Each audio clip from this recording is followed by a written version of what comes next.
हाँ तो दोस्त अब देखिए इसमें primary structure of DNA. Student आज अपन ये बात करेंगे प्राइमरी स्ट्रक्चर और सेकेंडरी स्ट्रक्चर ऑफ डीएनए या न्यूक्लियोटाइड किस प्रकार की होती है। न्यूक्लियोटाइड में डीएनए और आरएनए दोनों यूनिट आ जाती है। डीएनए में और आरएनए में मैंने अंतर ही बताया है। उसमें स्टूडेंट जुड़े तो सभी होते हैं लेकिन फर्क कौन सा होता है, शर्करा का फर्क होता है। ठीक है, एक में स्टूडेंट एच है, 2 नंबर पे एनोमेरिक कार्बन है तो वो डीएनए है दोनों तरफ। अगर एक में क्या है एच है, दूसरी तरफ ओएच है तो वो आरएनए है। आरएनए के और टाइप पढ़ेंगे अपन, एम आरएनए, आर आरएनए पढ़ेंगे। ठीक है, वो पढ़ेंगे अपन, टी आरएनए, ट्रांसफर आरएनए वो पढ़ेंगे इससे आगे। आज अपन जो डीएनए का पोर्शन है उसकी जो केमिस्ट्री है उसको पूर्ण करेंगे। फ्रेंड मैं कहना इतना ही चाहता हूँ, डीएनए की जो केमिस्ट्री है वो आपके जो केमिस्ट्री बायोलॉजी वाली है उससे है तो वैसे ही, लेकिन आपको अलग लिखे आना। क्यों लिखे आना है? क्योंकि यहाँ पर केमिस्ट्री की बात हो रही है तो अपना स्ट्रक्चर आना चाहिए दोस्त और इसको प्रदर्शित करना आना चाहिए तभी नंबर मिलेंगे।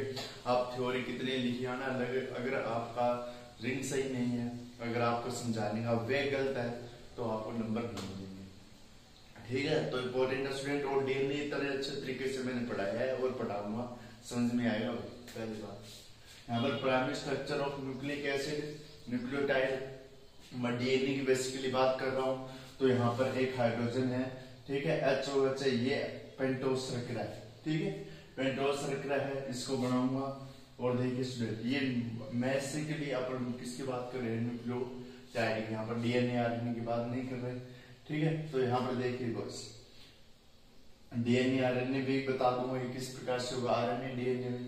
तो यहाँ पर डीएनए की अपन बात करेंगे तो यहाँ पर एमिनो एसिड इसमें पाए जाते हैं बहुत सारे, पेप्टाइड बॉन्ड पाया जाता है, सी डबल बॉन्ड और NH बॉन्ड पाया जाता है। बॉन्ड इसमें कौन सा है, फॉस्फोडाइएस्टर लिंकेज है, फॉस्फेट ग्रुप के बीच में बनता है, फॉस्फेट और नाइट्रोजन बेस के बीच में और पेंटोज शर्करा के बीच में। आप ये माने पेंटोज शर्करा दिख रही है आपको और ये यहाँ पर है फॉस्फेट के बीच में जो बॉन्ड बनता है फॉस्फोडाइएस्टर बॉन्ड कहलाता है। ठीक है, खत्म बात। और इसमें लिंकेज है ये डीएनए या आरएनए के बीच। 2 नंबर एनोमेरिक कार्बन, इतनी बात कर चुके हैं अपन। 2 एनोमेरिक कार्बन है जिसपे हाइड्रोजन या हाइड्रोजन है तो डीएनए है, अगर OH है तो आरएनए यानी ऑक्सीराइबोज और डीऑक्सीराइबोज शर्करा है इस प्रकार से। तो यहाँ पर देखिए पेंटोज सुगर, फिर इसमें फॉस्फेट ग्रुप जुड़ गया, phosphate group pentose sugar, nitrogen gas जुड़ गया।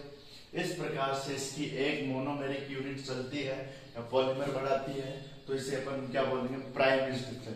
सेकेंडरी स्ट्रक्चर वॉटसन में था, क्रिक ने दी थी 1953 में, वो बताऊंगा स्टूडेंट किस प्रकार से होती है। हाइड्रोजन बॉन्डिंग पाई जाती है, एक लेंथ की लंबाई इतनी होती है, एक लेंथ में इतने न्यूक्लियोटाइड होते हैं। बात करेंगे ये फॉस्फेट है आपके, ठीक है, H3PO4 H3PO4 है, 1 ऑक्सीजन, 2 ऑक्सीजन, 3 ऑक्सीजन, 4 ऑक्सीजन। यहाँ पर भी मैं डबल बॉन्ड लिखता लेकिन इसने क्या किया, यहाँ पर नेगेटिव बढ़ाया, नेगेटिव से क्या हुआ CH2 पॉजिटिव जुड़ा, ऑक्सीजन पॉजिटिव से जुड़ा, यहाँ से वाटर रिलीज हो गए, H+ बाहर गया, इस प्रकार से बॉन्ड बनाया।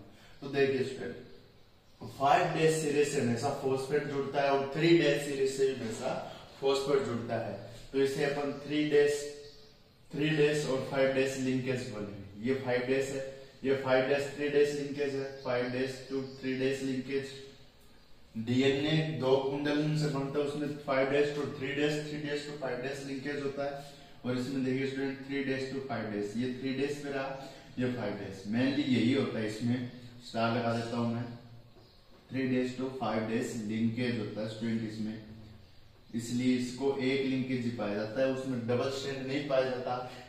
डबल स्ट्रैंड में क्या पाए जाते हैं, दोनों लिंकेज पाए जाते हैं, मेनली इसमें यह पाया जाता है 3 डैश टू 5 डैश। यहाँ पर देखिए स्टूडेंट 1 नंबर से नाइट्रोजन बेस रखी है, जो आपके प्यूरिन पिरिमिडिन्स कोई भी हो सकती है, उसमें अलग अलग टाइप हो सकते हैं। 2 पे क्या है, HOH वाला मामला है, सेंटा मामला है ना सेट। 3 पे क्या है, 3 पे आपके देखिए 3 पे फॉस्फेट ग्रुप लगा है, 5 पे फॉस्फेट ग्रुप लगा है, 4 नंबर कार्बन ये हो गया, इससे 5वां ये हो गया। तो इस प्रकार से ये प्यूरिन पिरिमिडिन नाइट्रोजन बेस, इस प्रकार से एक ये न्यूक्लियोटाइड है, न्यूक्लियोसाइड नहीं है, न्यूक्लियोटाइड है। न्यूक्लियोसाइड होता तो क्या होता स्टूडेंट, इसमें क्या नहीं होता, फॉस्फेट ग्रुप ये नहीं होता, बाकी पूरा न्यूक्लियोसाइड होता। तो ये प्राइमरी स्ट्रक्चर है, बता लीजिए। अब सेकेंडरी स्ट्रक्चर की बात करते हैं स्टूडेंट। सेकेंडरी स्ट्रक्चर इंपॉर्टेंट है स्टूडेंट। इसी प्रकार से सेकेंडरी स्ट्रक्चर बनाएंगे और अपनी डीएनए बता देंगे। 1900 नोबेल प्राइज में 1963 में मिला, 1953 में इन्होंने यह संरचना दी। और ये एक दूसरे के एंटी पैरेलल होते हैं।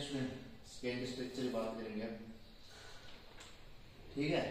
तो देखो student, secondary structure of DNA, देखिएगा सेकेंडरी स्ट्रक्चर ऑफ डीएनए। तो गाइस अब देखिए सेकेंडरी स्ट्रक्चर ऑफ डीएनए, इसे वॉटसन थाकरिक ने दिया था 1953 में दिया था, 1953 में इसे दिया था। और 1962 में 1962 या 63 में कितने मिला था इसको, 1962 में दिया था, 53 में दिया था। और इसे 1963 में क्या मिल गया था, 56 लिया गया। 1963 में इसको नोबेल प्राइज मिला था, नोबेल प्राइज मिला था। अब इसकी केमिस्ट्री बात करें तो स्टूडेंट अपने को ये स्ट्रक्चर आनी चाहिए। वो कोई भी लिख सकता है, इसकी ये होती है, इसकी वो होती है, हमें नहीं पता क्या होता है, अपने को तो ये इससे मतलब है, वो तो अपने को लिखनी है, लेकिन ये आनी चाहिए तभी नंबर मिलेंगे। तो यहाँ पर स्टूडेंट मैंने बहुत अच्छे तरीके से आपको बताया है एक बना के, जिसमें एक तो 5 डेज से 3 डेज सिरा एंटी पैरेलल होते हैं, 3 डेज से 5 डेज सिरा, यानी एक तो ऐसे जा रहा है, ये एक सीढ़ी के समान है स्टूडेंट, ऐसे जा रहा है, ठीक है, मुड़ी हुई सीढ़ी देखी होगी, एक ऐसे जा रहा है, एक एंटी पैरेलल है दूसरे के, और इस प्रकार से जा रहे हैं। तो इसमें क्या स्टूडेंट, एक ऐसे एक ऐसे एक ऐसे किसी ना किसी चीज से तो बीच में जुड़े होंगे, जिसके कारण एक सिरा इधर है, इधर कुंडलन कर रहा है। तो ये इनके बीच में होता है student nitrogen base, nitrogen base के बीच में होते हैं बॉन्ड।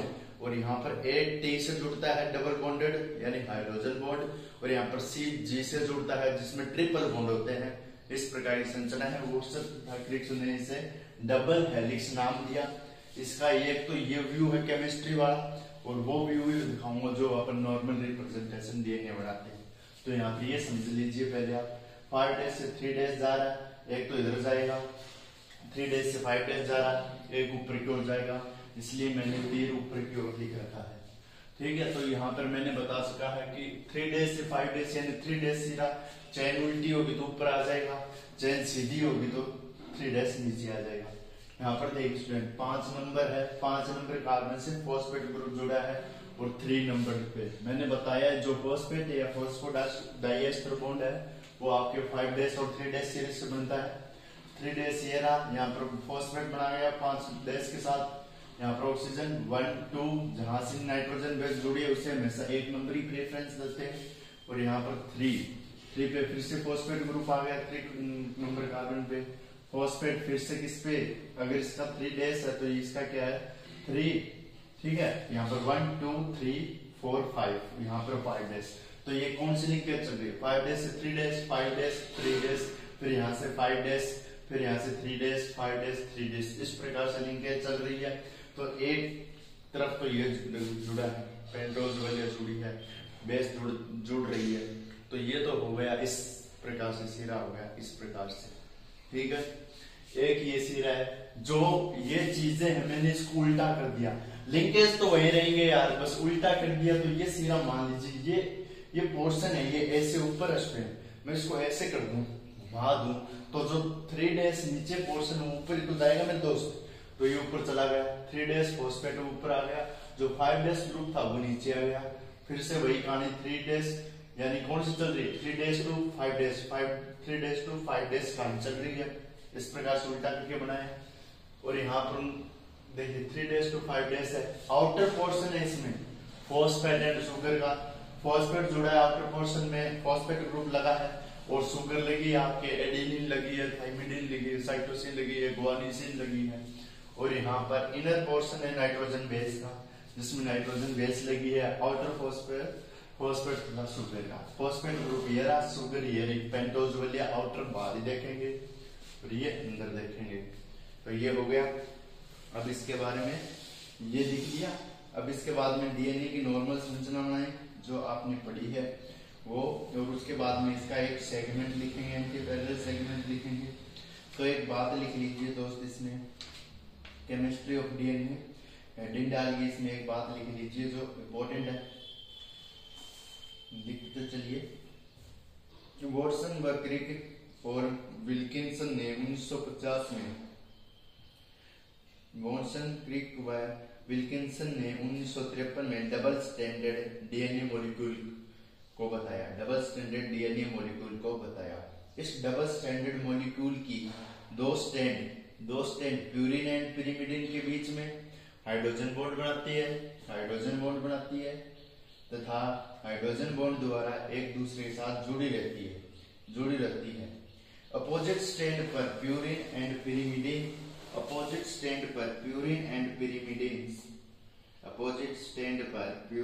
पिरिमिडिन न्यूक्लियोटाइड के बीच में पेयरिंग होती है जिसमें ए टी के साथ, एडेनिन थाइमिन के साथ और जी सी के साथ गुआनिन साइटोसिन के साथ जुड़ता है। हाइड्रोजन बॉन्ड द्वारा जुड़ता है। इसके बाद में लिखिए डबल हेलिकल मॉलिक्यूल के दो स्टैंड एंटी पैरेलल होते हैं। मैंने समझा उसको किस प्रकार से एंटी पैरेलल होते हैं। That means one stand 5' to 3' direction, one stand 5' to 3' direction and second 3' to 5' and एक कौन सा था 5' to 3' डायरेक्शन में मूव करता है। एक स्टैंड पर न्यूक्लियोटाइड के सीक्वेंस में इंफॉर्मेशन होती है।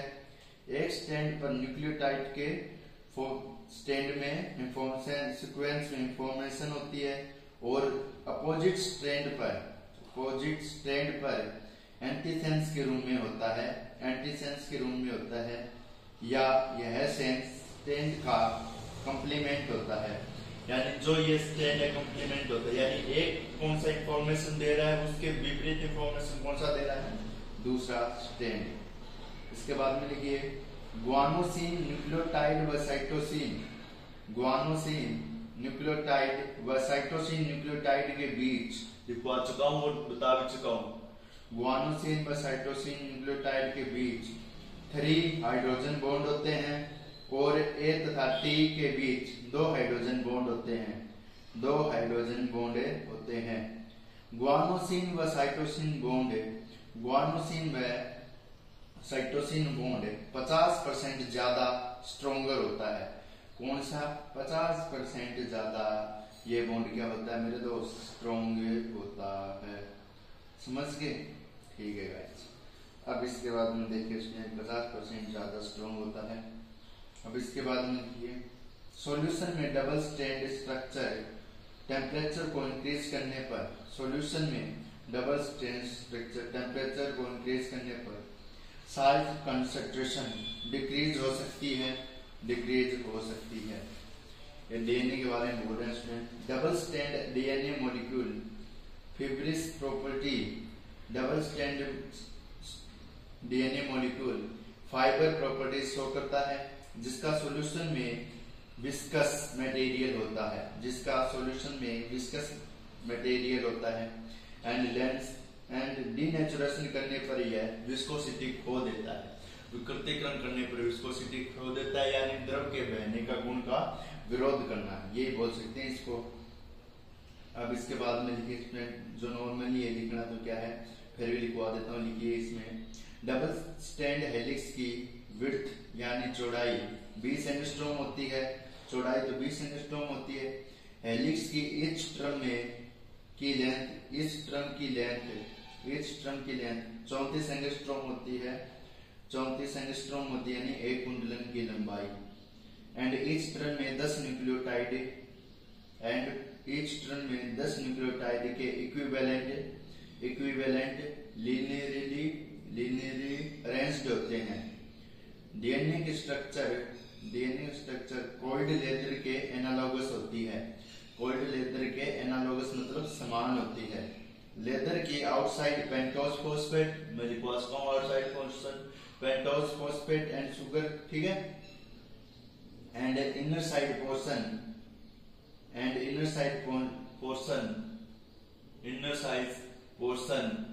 नाइट्रोजन बेस का बना होता है। जो आउटर साइड पोर्शन होता है वह पोलैरिटी शो करता है। दो चेन जो एक डीएनए डबल हेलिक्स बनाती है, दो चेन जो एक डीएनए डबल हेलिक्स बनाती है एंटी पैरेलल कहलाती है। क्या कहलाती है स्टूडेंट? एंटी पैरेलल कहलाती है। ठीक है, अब इसके बारे में अपन सेगमेंट बनाते हैं और लिखते हैं डीएनए, फिर इसके बाद में फिनिश है, फिर इसके बाद में आरएनए पढ़ेंगे नेक्स्ट लेक्चर। तो गाइस अब देखिए यहाँ पर डीएनए की मैं नॉर्मल स्ट्रक्चर बना चुका हूँ। डीएनए स्ट्रक्चर इस प्रकार से होती है, इस प्रकार से कुंडली की निर्माण। तो डबल हेलिक्स डीएनए यानी डबल स्ट्रैंड डीएनए हेलिक्स। ठीक है, डीएनए का डबल स्ट्रैंड है 5' से 3' 3' से 5' सिरा है। मैं बता चुका हूँ इसकी स्ट्रक्चर। ये 5' से 3' मान ले, ये 3' से 5' मान ले, कोई सा भी कर सकते हैं क्योंकि एक दूसरे के एंटी पैरेलल है। दूसरी बात, प्रत्येक में 10 न्यूक्लियोटाइड होते हैं, मैं दिखा चुका हूँ एक हेलिक्स में, और एक हेलिक्स की लंबाई होती है वो 34 एंगस्ट्रॉम होती है। ठीक है, नाइट्रोजन बेस इसके अंदर है जिसमें हाइड्रोजन बॉन्डिंग है। यहाँ पर एंटी पैरेलल सेगमेंट है, जैसे मैंने एक बेस पेयर ले लिया, जैसे गट्टा सीजीए, इसे नॉर्मल याद रखता हूँ गट्टा सीजीए। इसका क्या लगेगा? कंप्लीमेंट लगेगा। तो जी का सी है, टी का ए है, टी का ए है, ए का टी है, और सी का जी है, जी का सी है, ए का टी। ए एडेनिन का थाइमिन है और साइटोसिन का क्या है? ग्वानिन है। ये आप पढ़ के आई हैं तो ये उतार दीजिए। इसके बाद में जो डीएनए है वो आपकी फिनिश है। इसके बाद में आरएनए वाला पोर्शन है, आपको 2 लेक्चर में फिनिश करवा दूंगा। आरएनए जिसमें अपन टाइप पढ़ेंगे, आरएनए के स्ट्रक्चर पढ़ेंगे। ठीक है, तो गाइस मिलेंगे नेक्स्ट लेक्चर में नेक्स्ट वीडियो के साथ। तब तक के लिए बताइए लेक्चर कैसा लगा। ओके गाइस बाय, मिलेंगे नेक्स्ट लेक्चर में नेक्स्ट वीडियो के साथ।